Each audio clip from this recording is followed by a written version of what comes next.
the other thing that people are reporting, John Morosi has put it out too, the buzz that Kyle Tucker being on the could be shopped now. He's on the block. So in that case, okay, if we're ranking that then, and we're looking at, not saying it's a yard sell for Houston, but they got to figure out what they're going to do. You know, if Bregman comes back, you made an offer. We'll see. Framber Valdez, you want to see what you can get. Kyle Tucker. Is Kyle Tucker now become the biggest piece available if he is available? You know, Ryan, the funny thing is they think they can win the division. Yeah. That's what they think. Now, if you look at it today, what's the date today? December 9th? It's a great question. December 9th. Okay, yeah. So December 9th, and they think they can win the division. Texas hasn't really been heard from. The A's signed Severino in a baffling display of spending. Well, it's a good amount of money. Biggest deal in A's history right there. Makes all the sense because it doesn't make sense. I'm still at a loss. And, you know, his face when he saw Sacramento's stadium, that was great. Did you guys see the picture? He's like this. What? What? It's the home away for home. Right. So, and then you've got the Angels, which are improving. Yep. Kikuchi's a good sign. So I get it as they sit today that they think they can win the division. I don't know that it's a runaway for them at all with the other clubs to do it. And I also, if I look around the league, because it ain't just the division. Yeah. This is a league with the wild card scenario, right? For sure. I've got 4 teams in the AL East I'm worried about. I got 3 I'm worried about in the Central as far as knocking off those positions, right? Because of the parity in the schedule. And I'm not sure they can win the division. I do think if I'm them and Bregman signs elsewhere, Tucker's moving. Yeah. For me, I'm getting pieces. So maybe Valdez too. So you think it is with that? If Bregman says, you know what, hey, thank you, but I'm going, then you're looking at trying to retool the Houston Astros. Kyle Tucker, hey, let's see what the biggest bid. There's no doubt. What Kyle Tucker's age right now, he's what, 27, I think, in his prime. Yeah, he's right in the middle. Right in the middle of his prime. Yep.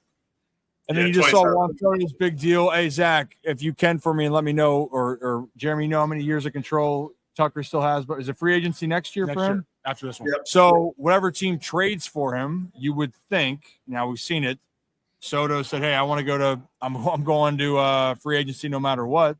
Scott Boras, and here we are $765 million later. But for a team, you would think if they trade for Kyle Tucker, they're either trying to win right now or they want him to be the guy for the future. Let me ask you a question. I know the answer to this. It's a dumb question. Where'd you grow up? In Baltimore. Okay. Tucker's from Florida. Mm-hmm. You East Coasters don't like to leave. Mm-hmm. Okay, I'm from the West Coast. I'm from SoCal. We're a little more adventurous. Is that what it's considered? Well, I'm just saying. He's from Florida. Now, you look in the AL East and the NL East, and they're spending money. Right? They're spending money. Yeah. Kyle Tucker has made himself into a player. The tools are there, but he's made himself into a player. The Baltimore Orioles are on the come. It's a good time to have a fit for him to be there, okay? The Yankees got to answer somebody. They got to answer. Now, whether it's with $700 million spread out over 4 guys or 5, I don't know. They got to answer. When it comes to the Mets are not afraid, clearly, and Cohen doesn't understand limits, so that's just what that is. Then you got the Boston Red Sox. And you've got Alex Bregman, who is really good there. Very good. And Tucker, who's also really good there. That they have some money to burn and not a whole lot in the system. Now, if you can sign these guys and all you're giving away is draft picks, I'm not speaking for the Red Sox at all when I say this. For me, if you're going to compete in a hurry, those are 2 guys you target immediately because they will outgrow what Houston can spend for them. No doubt about it. And right now, when we're looking at outfield help, like that's the hot topic. That's why Kyle Tucker's name now. If he's available, what's the cost price for it? What are you going to have to pay him? Where's your team at? The American League East would be a fit if he's a East Coast guy, which he is. Florida. Yeah. But then you're looking at it. Toronto is trying to spend now. Whether people want to go to Toronto, that's a whole other conversation because they're in a weird position right now too. They're in an awkward spot. The last few years, every year they're like they're going to win the division. They're going to be in the playoffs, and then something goes wrong, and then they still have Bo Bichette, Vlad Guerrero Jr. What are you going to do? What's going to happen? Now, in the other case, let's talk about that. So the Yankees, the Red Sox, it's no secret they want to add a outfield bat. Santander with the Orioles is a name that's linked to those teams. Santander, power bat, 30 years old though.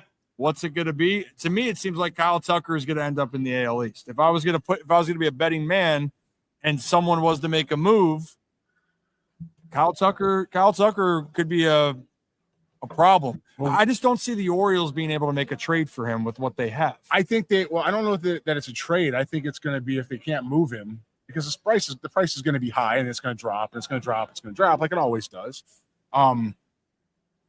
They may be able to spend with this new ownership. But would you know who those guys are at all? The new ownership? Yeah. You don't have a clue? Yeah, for a little familiar? bit. A little bit. We sat down with them a couple times. Once or twice. Yeah, once they or may twice. be able to do some of those things that to compete in that division. Because one thing I do know about the new ownership, this much I think anybody can say with confidence, they didn't do this to lose. No. That didn't happen, right? You don't buy teams to go in and lose. They're certainly not that way. So, especially not the competitiveness that that group has within it. They're going to go out and they're going to try to win.